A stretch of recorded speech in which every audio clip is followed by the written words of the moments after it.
Listen, more money won't fix your money problems. And I would love for y'all to agree or disagree. Leave your comments below. Let's chat about it. But this is something that I've lived in practicality, and I just seem to know better that money won't fix your money problems. I've made $1 million and been broke, right? Huh? How you make $1 million and been broke? Because my expenditure was so much that even though I was making a lot of money, I wasn't making a lot of money, right? For those that can't relate to that and you in corporate America, I made six figures in corporate America and been broke, right? Because I used to make charges ahead of having the money for purchases. And so your expenditure increases. If you notice, I keep using this word expenditure, right? This is why more money won't fix your money problem. The only thing that fixes your money problem is a behavior change, right?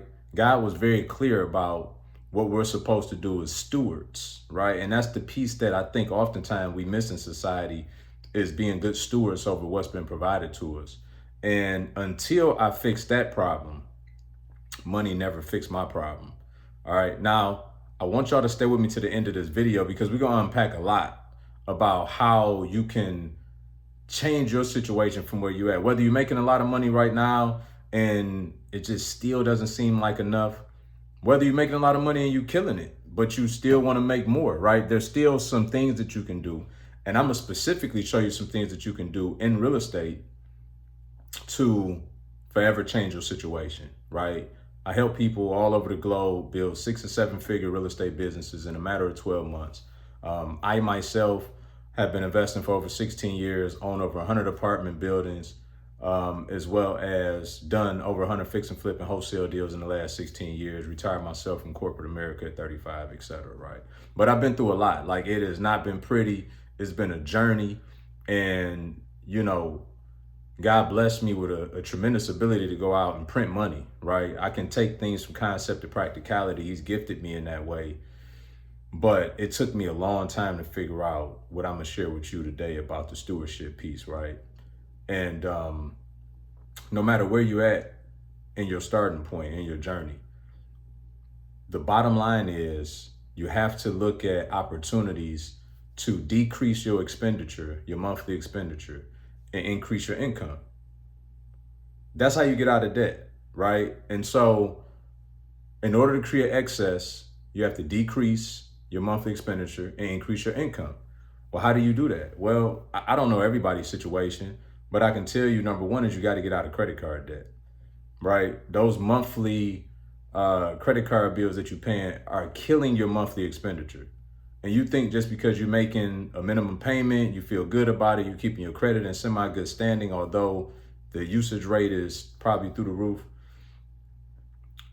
you're not fooling anybody but yourself. It's kind of like being in corporate for those of y'all that's in corporate, right? Like it's not always about being good, it's about looking good. And so that's what happens, right? When we just making that minimum monthly payment, we making the books look good, our metrics look good from a credit perspective and all of that, our credit worthiness, but we're not fooling anybody but ourselves. Because truth is, we're making that minimum monthly payment because that's probably all we can afford, because the kids got all these after school activities, and you know, the spouse still needs to go on vacation, and you know, not to mention the fact that you get exhausted from trading time for money. You want to do stuff, you want to buy yourself something, or you know, maybe some additional tea time or whatever it is that you do to release, right? You go and do that. And so justifiably, we do those things with the anticipation that we know we got another paycheck coming.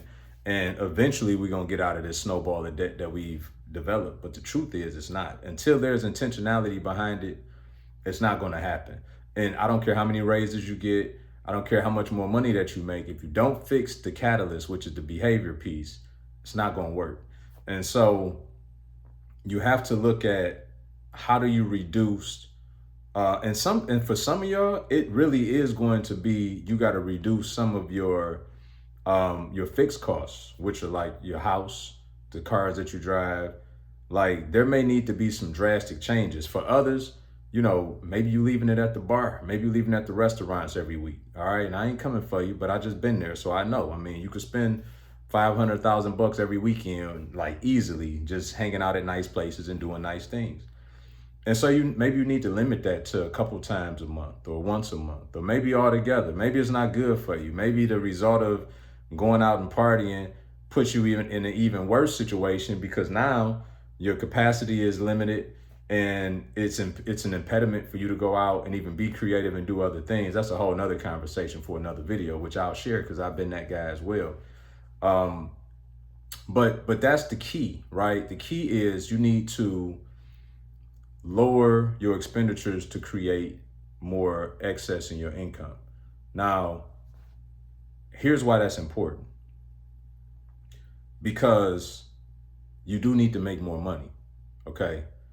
But you have to fix the behavior of how you handle your money before making more money. So the posture needs to change to, I need to create enough equity in my monthly financial landscape so that I can pay my bills, have enough money to save, right? So this is how I do. So 10%, and actually I give more than that now, but just for the illustration purposes, 10% off the top goes to God, right? Everything comes from him. I'm just a steward over it. So he asked me to return, I open-handedly, right? I loved it. That's one of my favorite things to do with my money, is to give.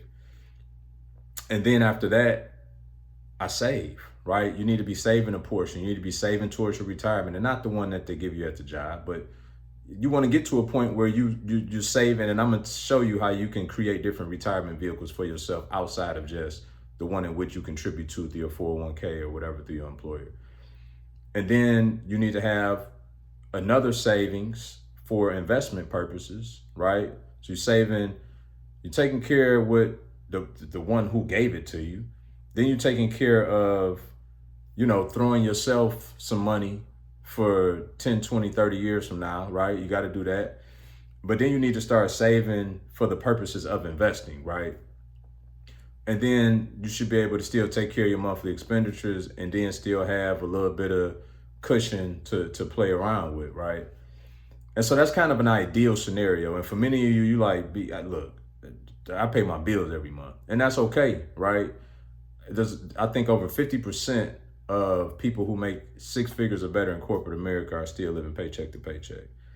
And I know that sounds crazy, but that's because money don't fix your problems, right? There's people who make $30,000, $40,000 a year who have over time become millionaires, right? They have $1 million net worth, and it's because of these financial principles and behaviors that I'm telling you about right now. Got to get to a point where you create some margin so that you can have your money allocated in buckets. Okay, that's key. Once you do that, once you create some margin in your lifestyle to where you got money that you can start to save, and it's going to differ for everybody. If you got 5, 10 grand, you shouldn't be investing in any asset. You should be making the first investment in learning specialized skills that can go and make you more money. Okay. Regardless of who you are, if you got 100 grand, you got $1 million, you should still be investing in specialized skills. But I'm just saying, for those that maybe only have 5, 10 grand, don't mean that you can't go out and invest in assets, but rather than do that, you need to invest in the capabilities to go out and learn how to do that at a larger scale. Because we teach people every day how to invest in real estate using other people's money. So you don't necessarily have to have money, but you do need to have the knowledge. For others who are in a little better financial situation, where maybe you got 20, 50, 100 grand, you still need to also learn the know-how, because that's extremely important. But then you're at a little more of an advantage because you can start creating other retirement vehicles for yourself than the traditional ones, right? And one that I like a lot is real estate. Okay, you can start to go out and leverage the capital that you have and put that into some long-term investments like cash flow properties. Many of our students who look to retire or even just diversify, right?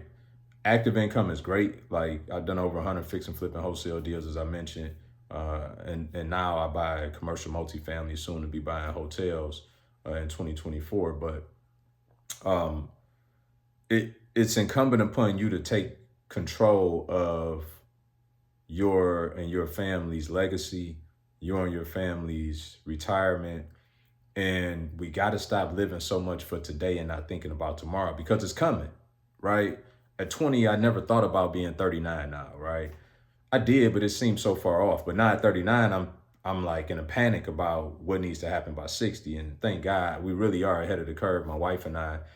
But it's still healthy to have that pressure, as you should be having that as well. You should be having dialogue with yourself, not thinking about working for your employer for the next 20, 25 years, if that's your situation. You should be thinking about, how do I create some investments that could take care of my monthly expenditure, so that everything I go to work for with my employer, if I so choose to, or if they so choose to have me, right? That's another reality, that that active income that I trade my time for money for could be used for the sole purposes of saving to invest in more assets. And then when you look up, you know, all of that time that you really put in to working for someone else has been working for you, as opposed to us just being a hamster on a wheel and slaving to it. And so I just want to share this with y'all, because it took me decades to figure this out. And now that I have, it's important for me to share it with you, as I share it with others inside of my program and whatnot, because nobody's going to save us but us, right? And God has given us a ton of capacity, purpose, gifts, talents. But it's up to us to go out and develop the skill, so that we can be better stewards, even over the gifts that we've been given, right? So, number one, right? Action steps. Number one, you need to go out and create more margin in your finances, okay? And if you have that margin, then you need to start throwing yourself some money for down the road, which means that you start investing in things now that's going to pay you later, like real estate, okay? You can take that money and go out and deploy it into cash flowing assets that you can hold for 10, 20, 30 years, right? And possibly even lead those to your loved ones if you so choose to. And it's just so many different ways. I mean, I think about the first property that I bought in 2006. I was 22, 23. I lost that property when the market contracted in 2008. I was upside down on my mortgage, foreclosed on it. Fortunately, though, I was later able to buy it back. Everything was on sale, right? And was able to buy that back cash in 2010. And then I rolled the market back up. And so even for math, right? So I bought it for 28K. And then, that was 2009 or 10. And then by 2016, it was worth like 110. And I did what's called a cash out refinance. For those of y'all that's interested in real estate, you probably understand what that means. And then I actually took that money and invested in a mentor. Up to this point, I've been doing the business on my own for 8 years, but I hit my fundamental ceiling of achievement, right? I can only go as far as my knowledge would take me and the capital that I had. Because I didn't have anybody like me talking to you to tell me that I could use other people's money and all of that. So I just thought I had to use the money that I had. And, I got to a point where I had this particular property being the first one I bought in 2006, lost it 2008, got it back in 2010. Later rolled the market up while I was cash flowing, making, probably $600-700 a month net off of that particular property. Actually more than that, because it was free and clear until I put the debt service on it. So I was probably making about $800 a month, because I only had to pay taxes. And then when I did the cash out refinance, I pulled equity out. So then I had a mortgage on it, and that took my cash flow down to about $600. But then I had this capital, right? And so I was actually getting ready to go out and fix and flip a property for the first time. I had never done that. I had bought over 20 rental properties from 2008 to 10. But I hadn't, so the only experience I had was cash flow. And I started out from a refund check in college. That's how I got started, lending a refund check. And that's how I got started. And so rather than go out and do a fix and flip without having the knowledge, which I'd already done for 8 years on the cash flow side, through prayer and petition, I went ahead and got a mentor. Spent well over $50,000 in this process, but it put me in position to make millions of dollars thereafter, right?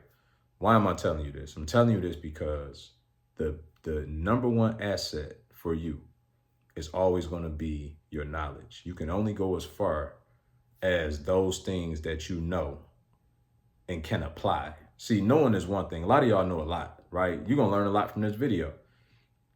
But knowing is not enough.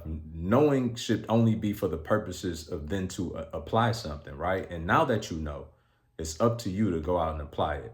That property that I told you about made me probably over 320, 50, somewhere $350,000 over the span of time that I held it, because I cash flowed it, I leveraged it for equity, right? Pulled money out of it, tax free, by the way, and then was still able to sell it for a profit many years later.